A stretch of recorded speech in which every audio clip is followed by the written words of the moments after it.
சமந்தா நடித்து வெளிவந்திருக்கக்கூடிய எங்கள் தங்கம் இந்த படம் சமந்தாவை பொறுத்த வரையிலும் பார்த்தீங்கன்னா ரொம்ப ரொம்ப அந்த படத்துக்கு வந்து ஒரு ஃபுல் எஃபர்ட் போட்டு இந்த படத்தில் வந்து சண்டை காட்சிகள் எல்லாமே அவங்களுக்கு மிக பொருத்தமாக அமைஞ்சிருக்கு அப்படின்னு சொல்லலாம். இந்த கன் எடுத்து சுடுறது எல்லா சண்டை காட்சிகளுமே இவங்களுக்கு வந்து ரொம்ப ரொம்ப பொருத்தமாக அமைஞ்சிருக்கு. அந்த அளவுக்கு ஒரு ஃபுல் எஃபர்ட் போட்டு இந்த படத்துக்கு வந்து ரொம்ப ஹார்ட் ஒர்க் பண்ணியிருக்காங்க சமந்தா.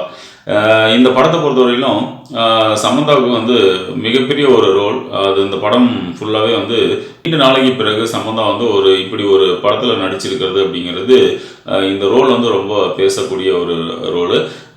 இந்த படத்தை பொறுத்தவரையிலும் மியூசிக்கு, சினிமாட்டோகிராஃபி, கேமரா ஒர்க்கு இதெல்லாம் வந்து ஓரளவுக்கு நல்லா கை கொடுக்குது அப்படின்னு சொல்லலாம். அந்த படத்துக்கு ரொம்ப ரொம்ப சப்போர்ட்டாகவும் இருக்குது. மியூசிக்கெலாம் ரொம்ப கொஞ்சம் ஒரு சப்போர்ட்டாக விஷயம், அந்தளவுக்கு மியூசிக்கும் இருக்குது. அப்புறம் என்னங்க பிரச்சனை இந்த படத்தில்? கதை தாங்க பிரச்சனை. சரி, ஓகேங்க, கதை எங்கே? கதை எங்கே நான் தேடிக்கிட்டு இருக்கேங்க. கதையை காணோம். கதை எங்கே இருக்குது?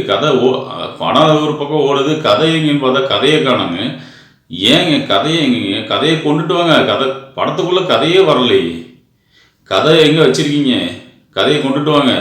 இப்படி தேட வேண்டியது இருக்குங்க. இந்த படத்தை பொறுத்த வரையிலும் கதை தாங்க பிரச்சனை. கதை வந்து எந்த அளவுக்கு இந்த படத்தில் வந்து மிக மிக வீக்காக இருக்குது அப்படின்னு சொல்லி இந்த படத்தை பார்த்தீங்கன்னா தெரியும். அந்த அளவுக்கு இந்த படத்தில் வந்து கதையில் வந்து மிகப்பெரிய கோட்டை விட்டுருக்காங்க. ஸ்க்ரீன் பிளே வந்து சுத்தமாக வந்து இந்த படத்தை பொறுத்த வரையிலும் ரொம்ப ரொம்ப கேர்லெஸ்ஸாக இருக்குது அப்படின்னு சொல்லலாம்.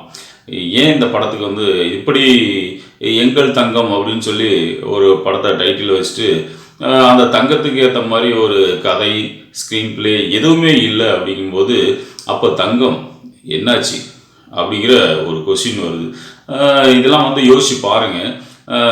இயக்குனர் வந்து ஏன் இந்த மாதிரி ஒரு டைட்டில் வச்சு இந்த படத்துக்கு வந்து கதையை எங்கே கொண்டு போய் வச்சார் அப்படின்னு தெரியல.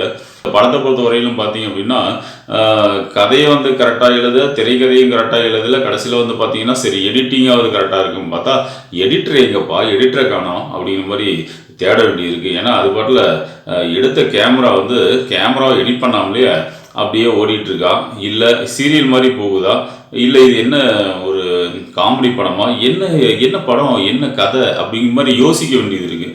ஸோ இது வந்து பார்த்திங்கன்னா எந்த மாதிரி ஒரு ஜேர்னலில் இந்த படம் வந்து எடுத்திருக்காங்க அப்படின்னு தெரியல.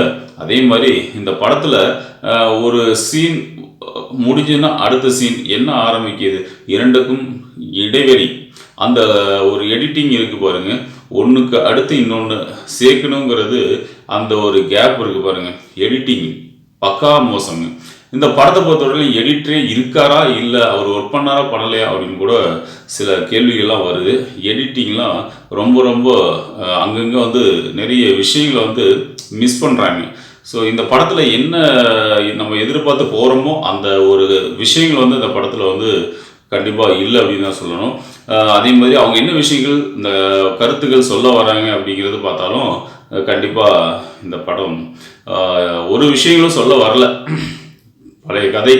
பழைய கதைன்னா இதோட சம்மந்தம் இல்லாமல் சம்மந்தாவோட ஹஸ்பண்டோ 2 பேரும் வந்து ஏற்கனவே லவ் பண்ணி கல்யாணம் பண்ணி அவங்க ஒரு தனி லைஃப் வாழ்ந்துகிட்டு இருக்காங்க. அந்த லைஃப்பில் வந்து திரும்ப வந்து அவங்களுடைய ஃபேமிலியில் எப்படி ஜாயின் பண்ணுறாங்க, இதுதாங்க கதை. அவங்க ஜாயின் பண்ணுறாங்களா இல்லையா, அதுக்கான பிரச்சனைகள்லாம் எப்படி வருது, அதை எப்படி சமாளிக்கிறாங்க, இதுதாங்க பிரச்சனை.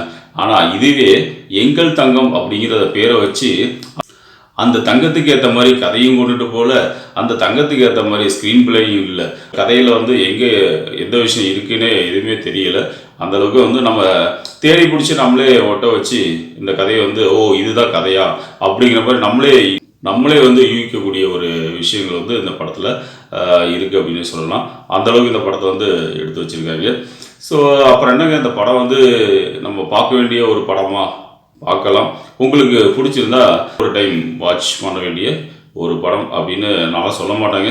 கதையும் இல்லை, திரைக்கதையும் இல்லை. இந்த படம் போய் ஒரு டைம் வாட்ச் பண்ணோம் அப்படின்னா வாட்சர்ஸ் கிடையாது, ஆவரேஜ் பிலோ இந்த படத்தை பொறுத்தவரையிலும்.